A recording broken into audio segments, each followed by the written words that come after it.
El que cal és una actitud concreta, una actitud que és el que crec que tots tenim clar que va mancar l'octubre del 17, que des de l'Assemblea ho resumim amb una paraula, que és determinació. El que va mancar és determinació, és a dir, una vegada s'inicia la fase final d'un procés d'independència, perquè l'octubre del 17 era la fase final, no?, d'una cosa que es va anar generant amb una acumulació de força, en aquella fase final doncs, va faltar la determinació.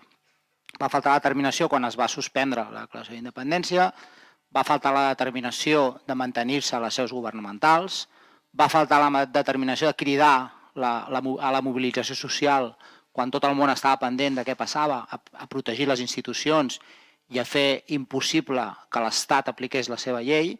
Clar, si l'Estat emet unes ordres de detenció contra president, consellers, etc., i no les pot executar, perquè físicament no pot entrar a fer efectiva aquesta detenció, l'Estat està en fallida. Ja no és un estat, perquè la definició d'un estat és que ets capaç d'aplicar la llei en un territori determinat i per tant deixa de ser un estat.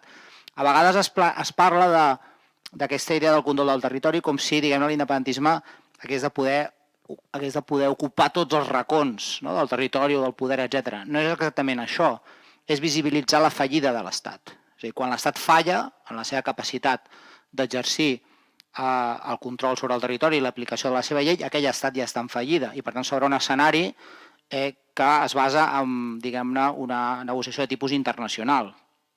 Tu no pots fer una crida a l'estat espanyol a negociar bilateralment amb l'Estat. És a dir, el que ha d'haver-hi en tot cas és una crida internacional en la qual es crea un escenari de negociació internacional, amb mediadors internacionals, etc. Per tant, diguem-ne, va faltar aquesta determinació i és el principal element que hem de tenir clar. És a dir, no podem tornar a plantejar-nos la culminació d'un procés d'independència si no tenim unes garanties clares d'una classe política que està absolutament determinada o a fer la independència, d'acord? O a fer la independència. A vegades em pregunten, com evites que no torni a passar que els consellers vagin a la presó? Jo sempre responc de la mateixa manera, guanyant. Guanyant. Si guanyes, ningú va a la presó. Crees un nou escenari i crees una nova legalitat. Aquí caldrà, diguem-ne, òbviament, en la fase final sí que es necessita una aliança institucional i civil. És a dir, l'Assemblea pot fer moltes coses, però al final cal una validació i una legitimació democràtica. Tenim un Parlament i, per tant, ha d'haver-hi una majoria d'aquest Parlament determinada, efectivament, a culminar el procés d'independència. Són qüestions que haurem d'abordar. És a dir, l'Assemblea el que ha fet en aquesta proposta d'horitzó 2023-2025 és dir-lo, escolteu, teniu l'opció d'exercir aquesta majoria del 52%, l'inici de la legislatura era una possibilitat, ara ens es va esvaint, i amb la ruptura del govern, diguem-ne, que s'ha esvaït completament, doncs hem de pensar com un nou escenari electoral al nostre país pot configurar una majoria política al Parlament capaç de sostenir institucionalment el que ja farem al carrer, que és tornar a fer una acumulació de forces, una confrontació, una ocupació de col·legis electorals, etc., o el que faci falta en aquell moment, i llavors això és el que s'haurà d'estructurar. Per tant, diguem-ne que aquesta vegada l'Assemblea el que diu és ja no ens dediquem només a empènyer, sinó que ara ens posem al davant i si cal arrossegar.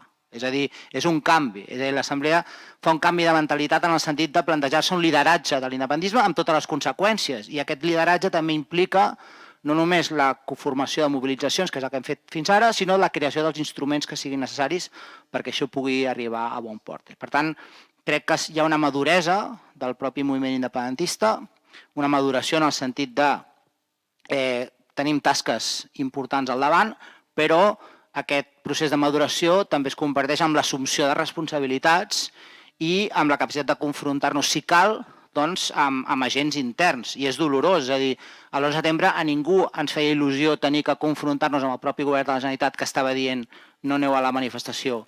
Però si s'ha de fer, es fa. És dolorós veure com una part de l'independentisme pacta amb l'estat espanyol una reforma del Codi Penal espanyol que serà aplicat per nosaltres, però si ho hem de fer, es fa. I per tant hem d'assumir que aquest nou embat, aquest nou procés que ha de culminar amb una declaració d'independència o amb l'activació de la declaració d'independència, doncs si cal que passi per davant d'algun dels actors que en aquests moments hi ha, i els actors no són partits polítics, perquè els partits polítics poden canviar i les estratègies dels partits poden canviar. I, de fet, quan un partit està dient A pot acabar dient B. És a dir, quan dic actors, dic resistències que pugui haver-hi de tot tipus, estratègiques, etc. Doncs ho haurem de poder fer, ho hem de fer en convicció i crec que l'independentisme està madurant sortosament cap a poder afrontar aquests reptes.